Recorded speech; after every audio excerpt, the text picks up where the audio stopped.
John Lennon and Yoko Ono. This is Democracy Now!, democracynow.org, The War and Peace Report. I'm Amy Goodman with Juan Gonzalez. On Wednesday night, more than 26,000 people attended a memorial service to remember the victims of Saturday's shooting in Tucson that left 6 people dead, 20 wounded, including Congressmember Gabrielle Giffords, who remains in critical condition. One of the highlights of the event was a short speech by Daniel Hernandez, Giffords' 20-year-old intern. He's been credited with likely saving her life immediately after the shooting. Have learned from this great tragedy is we have come together. On Saturday, we all became Tucsonans. On Saturday, we all became Arizonans, and above all, we all became Americans. Despite the horrific actions that were taken on Saturday, where so many were lost, we saw glimmers of hope. These glimmers of hope come from people who are the real heroes. Although I appreciate the sentiment, I must humbly reject the use of the word hero because I am not one.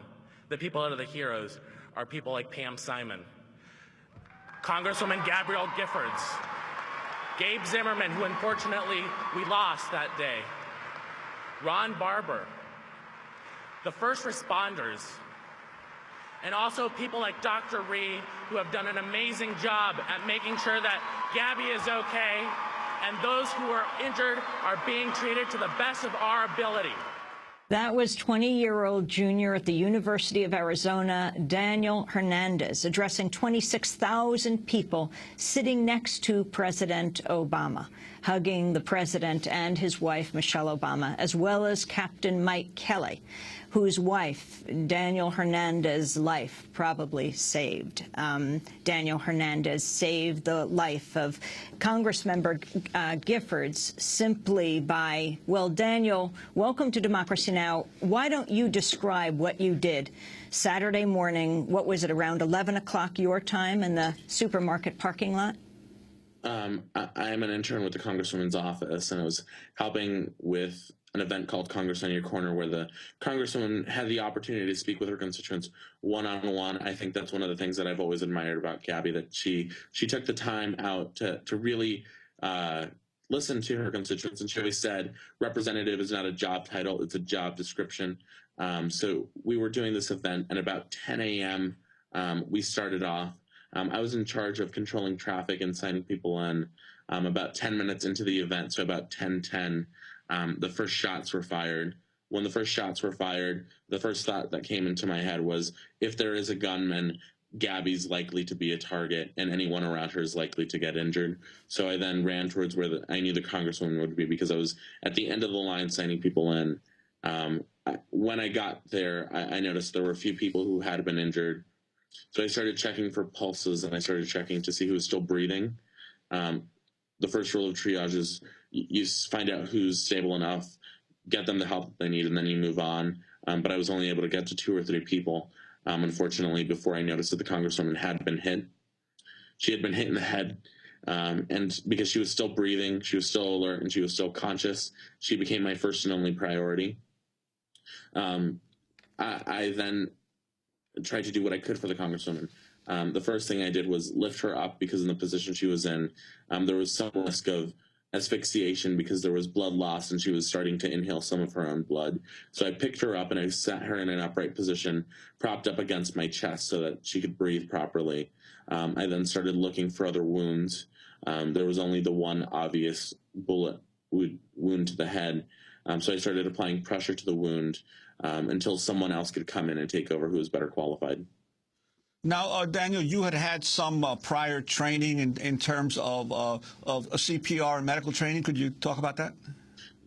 That's correct. In high school, I actually did a program in certified nursing assisting as well as phlebotomy. So I had the most basic training in first aid and in triage. However, I actually never took my certification test because I was interning for Gabby's congressional campaign in 2008.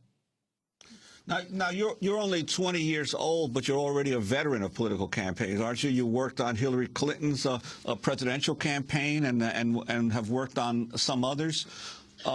That's right. What drew you to electoral politics to begin with?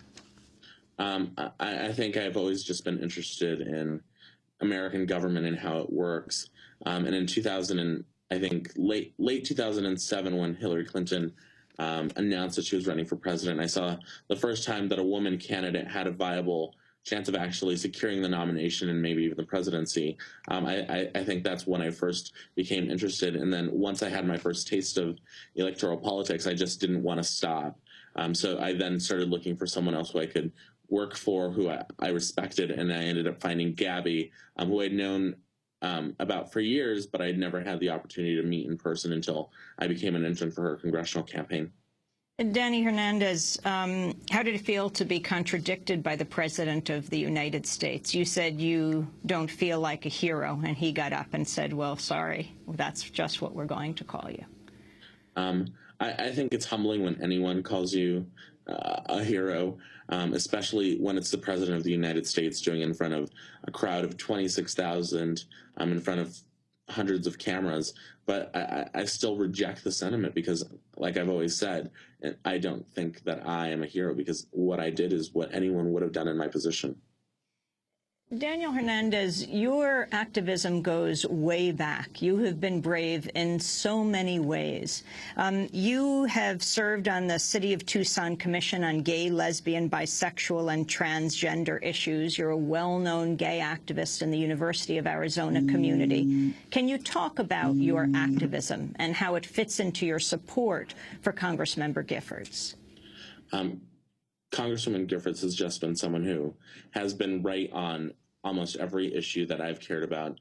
But my activism for a long time has really been centered around higher education, because I really think that higher education advocacy is really what leads to just about everything else, because you can tie higher education and cooperation amongst people to everything else. So although I have been involved in other causes, to be 100% frank, my main attention has been working for a statewide nonprofit called the Arizona Students Association, which advocates for higher education that's affordable and accessible to all Arizona students. And we represent 130,000 public university students. So we advocate for them so that we can advocate for other causes. One of the things that I did in 2009 was actually draft a piece of legislation that made it easier for college students in Arizona to register to vote on campus. Because when we engage students in these nonpartisan ways and get everyone registered to vote and everyone express their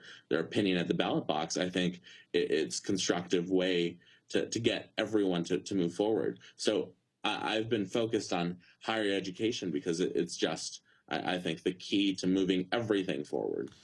And Daniel, that this tragedy should occur in your hometown in Tucson, Arizona, once again being the focus of national attention, not in a positive way in terms of this shooting, but and as a Latino, your sense, many people around the country now look at Arizona as the new Mississippi.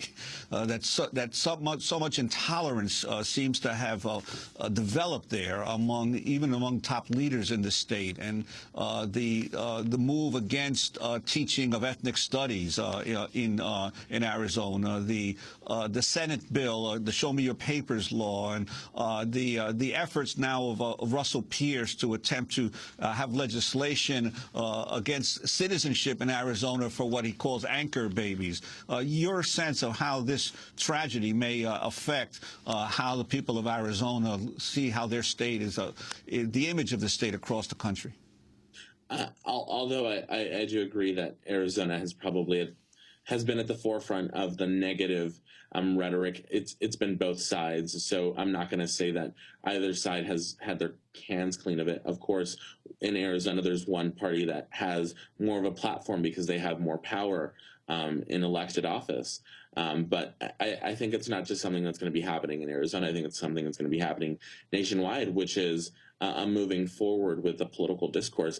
And I'm under no illusions that it's going to happen overnight, but I definitely see a gradual move towards more constructive political discourse, because even at the State of the State that the governor gave, where she recognized myself and others, she made a promise to kind of take a look at some of the rhetoric that's been used in the past in order to move forward and trying to work cooperatively. And I know that those promises are being made in a sensitive time, but I really do hope that for the best for Arizona and for the country, that they will hold true to their promises, because it's being both sides that are making these promises. And I think a lot of people are realizing that the political discourse has for years become completely destructive and more about tearing the other people apart instead of trying to work together to build up the nation and the state. Were you a supporter, Daniel Hernandez, of the DREAM Act, as you talk about the focus on higher education, immigrants being able to become citizens who go to college?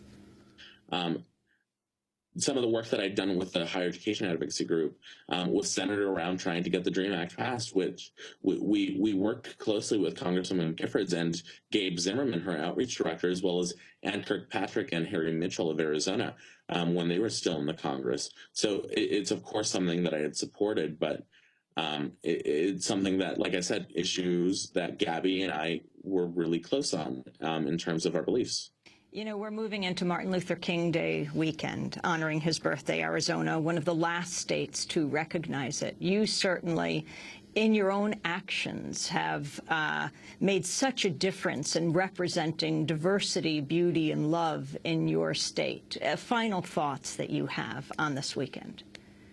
I think that the actions that one person took will not be able to define who Arizonans, Tucsonans, or Americans are. And I think we are coming together as one big American family, like the president said, that's 300+ million members strong, to support those who have lost family members, unfortunately, and also those who have still remained in the hospital in critical condition. So I think as we move forward, it's important to support them as one big family instead of trying to define what is the Daniel Hernandez, thank you so much. Martin Luther King special on Monday. I'm Amy Goodman with Juan Gonzalez.